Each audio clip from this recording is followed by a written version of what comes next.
Hi, Cancer. Welcome, welcome. Sa tingnan natin kung ano yung mensahe sa'yo.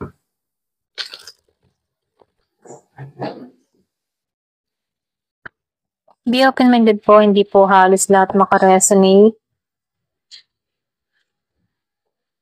Thank you nga po pala sa mga nag-subscribe, sa mga bumabalik. Maraming pong salamat. Give me the message for Cancer. Ano yung mensahe sa'yo? Give me the message for Cancer. Ano yung mensahe sa'yo?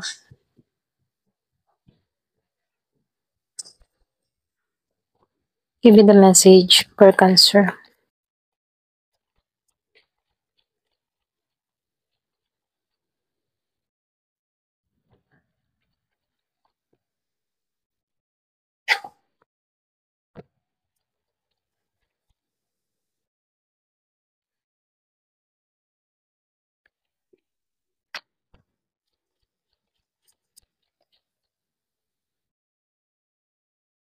Meron akong nakikita dito, no? Meron pag-alis ng bansa. Dun sa iba, no, meron akong nakikitang travel. Pwedeng ikaw ay merong iniintay na travel. Nakikitaan ko dito, no, matagal na paglalakbay, okay? Pwedeng abutin ng taon yung paglalakbay na to or higit pa sa isang taon na, no? So, lumalabas dito, nagiging masaya ang buong pamilya dahil sa pag-alis nito na magbibigay sa'yo ng kaginhawahan itong bansang pupuntahan mo.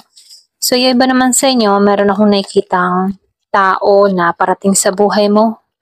Yung iba sa inyo, Virgo, Taurus, or Capricorn, merong pwedeng nakilala mo to travel or pwedeng kung nasa ibang bansa ka, no? Pwedeng makilala mo to dun. Okay?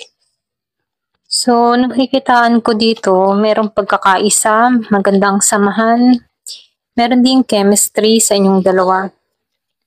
Nakikitaan ko rin dito, no, yung iba sa inyo, meron ding ditong collaboration na parating sa buhay mo.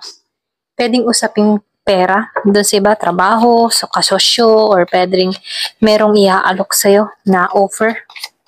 Na kung saan, no, pagdating sa kaperahan magiging balanse ang takbo ng pamumuhay. Nakikitaan ko dito yung pag-angat, okay? So, nafe-feel ko dito, no, yung iba sa inyo, may pagbabago na mangyayari. Pagdating sa kaperahan mo, magiging balance ang lahat, ayan. Mabilis to. Yung iba sa inyo, mabilis yung pagbabago na magaganap sa buhay mo. Mag-uumpisa to kung mahilig ka, kung ikaw ay may balak mag-travel, ano, meron akong nakikitang paalis, meron tawag na parating sa'yo, okay? So, meron akong nakikita ditong pagbabago na magaganap. So, nakikita ko dito, no, meron ditong mabilis na mangyayari, mabilis na tawag or pwedeng merong balita na hindi inaasahan, okay, na parating sa'yo. So, nakikitaan ko din dito, merong paglalakbay, or pwedeng iba sa inyo, no, meron kang paglipat ng lugar. Meron akong nakikitang movement. Tapos na yung hirap mo, okay, tapos na yung mga pagsubok mo. Kumbaga, merong paglaya sa mga alalahanin, sa mga sitwasyon. Meron ditong recovery na nangyayari sa'yo. Okay? Kumbaga, kung may mga pinagdadaanan ka, kung may mga kinakaharap kang mga pagsubok, so, malabas din dito na tinatanggalan mo na yung mga masasakit na mga pinagdaanan mo. So, nakikita ko dito meron kang nakat, meron kang mga tinanggalan. So, lumalabas din dito na nagkakaroon ka ng karunungan. Unti-unti mo nang nare-resolbahan lahat ng mga pagsubok na ito. Meron ditong bagong simula na naghihintay sa'yo or pwede rin ikaw ay nakatuon sa bagong simula. Okay? Yung mga tipo na tinatanggalan mo na, handa ka na sa pagbago, mga ganyan-ganyan, ano. So, lumalabas din dito, merong paglago, okay? Meron ka ng mga inalisan. Kumbaga, meron ditong nagbibigay sa'yo ng encourage sa mga bawat, meron nagbibigay sa'yo ng encourage kung bakit nagsusumikap ka dito, kung bakit masigla ka dito.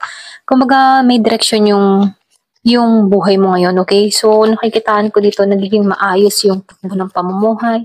Matatapos na yung mga pagsubok na kinakaharap mo, yung mga problema na dumarating sa buhay mo. Ganyan. So, nakikitaan ko dito, no, magkakaroon ka din dito ng kaliwanagan. Meron kang talino dito. Kumbaga, alam mo yung direksyon na gagawin mo. May mga plano ka, focus ka, alerto ka. So, lumalabas dito na nare-resolbahan mo lahat ng mga problema dumarating sa buhay mo. Okay?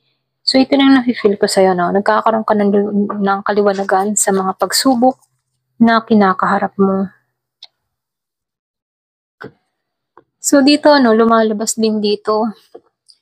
Yung iba sa inyo, tinanggalan mo na rin yung masalimuot mong nakakaranasan or nakaraan, okay? So, nakikitaan ko dito, meron kang mga tinanggalan, meron kang iniwasan, okay? So, lumalabas din dito, okay na yung takbo ng pamumuhay mo dito, okay yung sitwasyon mo dito. So, pagdating naman sa larangan ng pag-ibig, meron ka na ditong tinalikuran. So, kung meron kang kadiling na Gemini, pwedeng meron kang mga natuklasan sa tao na to kung bakit tinanggalan mo na to. Okay, yung iba sa inyo ha, meron kang pinalisan, handa ka na sa pagbabago, tinatanggalan mo na to.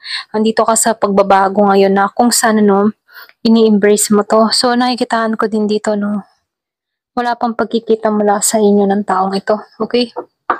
Ito rin nakikita ko, no, meron tong mga ginawang pagkakamali sa'yo. Ayan, ito rin nakikita ko dito. Mga pagkakamali na kung saan tumanim to sa kaisipan mo. Okay?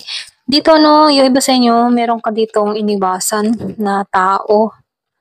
Siya yung tipo ng tao na pwedeng arugante, walang lakas ng loob. Hindi marunong manindigan. Okay? So, lumalabas ito, meron kang mga tinanggalan ditong tao. Iniwasan, nakapokus ka sa iyong goal, sa pangarap mo. Doon ka na lang nakatuon. Yung iba ha, hindi halos lahat. May malalim kayong ugnayan ng tao nito kaya lang panay lihim, okay? May nakakibat na lihim, pwedeng may matinding atraso sa'yo. Hanggang ngayon nakalihim pa rin yung nangyayari sa inyo ng tao na to. Kaya nawawalan ka ng amor, nawawalan ka ng pag-ibig dito sa tao na to. Wala ka ng interest, okay? So, yung iba sa inyo, no, tinalikuran mo to. Yung iba sa inyo, ha? At then yung iba naman sa inyo, namamayag pagka okay yung sitwasyon mo. Nagiging masaya ka at buong pamilya mo. Dahil sa mga tinatamasa mo. So, meron akong nakikita ng travel dun sa iba.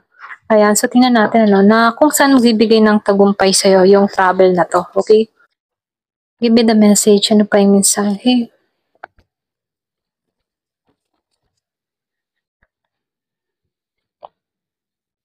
So, dito, no, let go of expectation. So, syempre, sa bawat ginagawa natin, kailangan din hindi tayo masyadong mag-expect ng malaki, ano, para hindi rin tayo masyadong mabigo, ano. So, dito, kapag tayo mga gumagawa ng isang hakbang, kailangan handa tayo sa magiging resulta, maging maganda man o hindi, okay? So, ito lang yung mensahe, no. So, meron ditong release. Kumbaga, tanggalan din yung mga paniniwala, okay? Or bawas-bawasan yung mga paniniwalang hindi nakakabuti para sa'yo, okay? Or pwede rin may mga paniniwala ka na sinusundan na kung saan hindi na nakakatulong sa sitwasyon mo, okay? So, dito, discover your inner strength. So, yung iba sa inyo, pwedeng ma-discover mo yung iyong katatagan, ang iyong tapang, ang iyong lakas ng loob. Ayan.